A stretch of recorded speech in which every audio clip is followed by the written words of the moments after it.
The relatives came. Story by Cynthia Rylant. Illustrated by Stephen Gammell. Aladdin Books.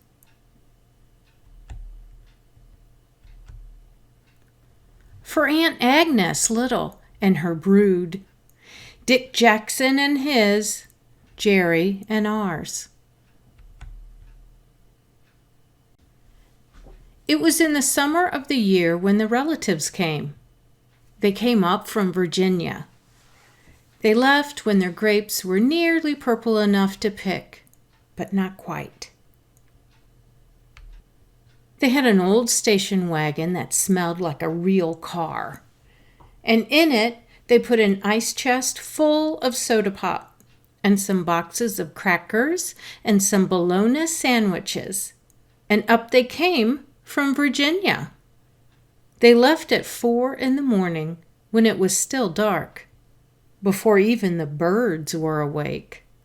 They drove all day long and into the night, and while they traveled along, they looked at the strange houses and different mountains, and they thought about their almost purple grapes back home. They thought about Virginia. But they thought about us too, waiting for them. So they drank up all their pop and ate up all their crackers and traveled up all those miles until finally they pulled into our yard. Then it was hugging time. Talk about hugging. Those relatives just passed us all around their car, pulling us against their wrinkled Virginia clothes, crying sometimes. They hugged us for hours. Then it was into the house, and so much laughing and shining faces and hugging in the doorways. You'd have to go through at least 4 different hugs to get from the kitchen to the front room. Those relatives?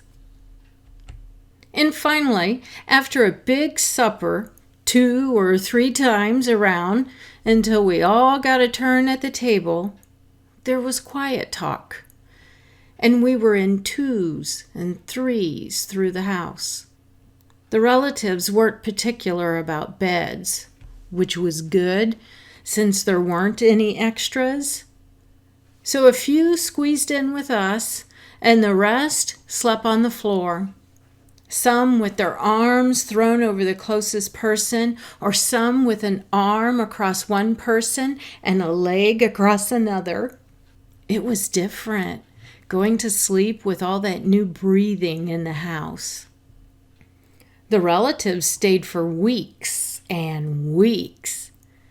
They helped us tend the garden, and they fixed any broken things they could find. They ate up all our strawberries and melons, then promised we could eat up all their grapes and peaches when we came to Virginia. But none of us thought about Virginia much. We were so busy hugging and eating and breathing together. Finally, after a long time, the relatives loaded up their ice chest and headed back to Virginia at 4 a.m. We stood there in our pajamas and waved them off in the dark. We watched the relatives disappear down the road.